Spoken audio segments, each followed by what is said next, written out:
আমাদের সম্মানিত নবীকে জামাত ইসলামের প্রার্থীকে আমরা মোবাইল ফ্ল্যাশ লাইটের মাধ্যমে এভাবে স্বাগত জানাইতে চাই। প্রিয় ভাইরা আমার, এভাবে দেশ হবে আলোচিত বাংলাদেশ, সেটা মোবাইলের শুধু আলোচনায় ইসলামের আলোতে আলোচিত হবে বাংলাদেশ, কোরআনের আলোতে আলোচিত হবে বাংলাদেশ, হাদিসের আলোতে আলোচিত হবে বাংলাদেশ।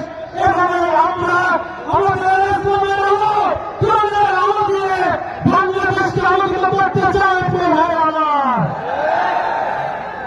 আর একটু সময় জোর ভিডিও শেষ হলে তারপর আপনারা নামাবেন।